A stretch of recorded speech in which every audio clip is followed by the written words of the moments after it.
ಆತ್ಮೀಯರೇ, 2026ರ ವರ್ಷದ ಆರಂಭದಲ್ಲೇ ಮಾರ್ಚ್ 3, 2026ರಂದು ಸಂಭವಿಸಲಿರುವ ಸಂಪೂರ್ಣ ಚಂದ್ರಗ್ರಹಣ ಭಾರತದಾದ್ಯಂತ ಗೋಚರಿಸಲಿದ್ದು, ಇದನ್ನು ರಕ್ತಚಂದೇರ ಬ್ಲಡ್ ಮೂನ್ ಎಂದು ಕರೆಯಲಾಗುತ್ತದೆ.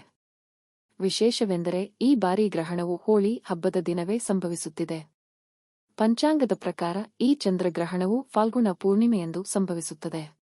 ಬೆಂಗಳೂರಿನಲ್ಲಿ ಚಂದ್ರೋದಯದ ವೇಳೆಗೆ ಗ್ರಹಣವು ಈಗಾಗಲೇ ಪ್ರಾರಂಭವಾಗಿರುತ್ತದೆ. ಬೆಂಗಳೂರಿನ ನಿಖರ ಸಮಯಗಳು: ಚಂದ್ರೋದಯ ಬೆಂಗಳೂರು ಸಂಜೆ 6:28ಕ್ಕೆ, ಗ್ರಹಣದ ಗರಿಷ್ಠ ಸಮಯ ಸಂಜೆ 6:30ಕ್ಕೆ. ಈ ಸಮಯದಲ್ಲಿ ಚಂದ್ರನು ಭಾಗಶಃ ಮರೆಯಾಗಿರುತ್ತಾನೆ. ಗ್ರಹಣದ ಅಂತ್ಯ ಮೋಕ್ಷಕಾಲ ಸಂಜೆ 6:47ಕ್ಕೆ. ಒಟ್ಟು ಗೋಚರ ಅವಧಿ ಸುಮಾರು 20 ನಿಮಿಷಗಳು ಮಾತ್ರ. ಬೆಂಗಳೂರಿನಲ್ಲಿ ಸೂತಕ ಸಮಯ ಅಂದು ಬೆಳಿಗ್ಗೆ 9:39ರಿಂದ ಸಂಜೆ 6:46ರವರೆಗೆ. ಈ ಅವಧಿಯಲ್ಲಿ ದೇವಸ್ಥಾನಗಳು ಮುಚ್ಚಿರುತ್ತವೆ ಮತ್ತು ಯಾವುದೇ ಮಂಗಳ ಕಾರ್ಯಗಳನ್ನು ಮಾಡಬಾರದು. ಮಕ್ಕಳು, ವೃದ್ಧರು ಮತ್ತು ಅನಾರೋಗ್ಯ ಪೀಡಿತರಿಗೆ ಮಧ್ಯಾಹ್ನ 3:28ರ ನಂತರ ಸೂತಕ ಅನ್ವಯಿಸುತ್ತದೆ. ಸಂಜೆ 5:30ರಿಂದ 6:30ರವರೆಗೆ ತ್ರಿಮೂರ್ತಿ ಸ್ವರೂಪ ಅಶ್ವತ್ಥ ವೃಕ್ಷದ ಸನ್ನಿಧಿಯಲ್ಲಿ ಸಾಮೂಹಿಕ ರುದ್ರ ಪಠಣ ಮತ್ತು ವಿಷ್ಣು ಸಹಸ್ರನಾಮ ಹಮ್ಮಿಕೊಳ್ಳಲಾಗಿದೆ.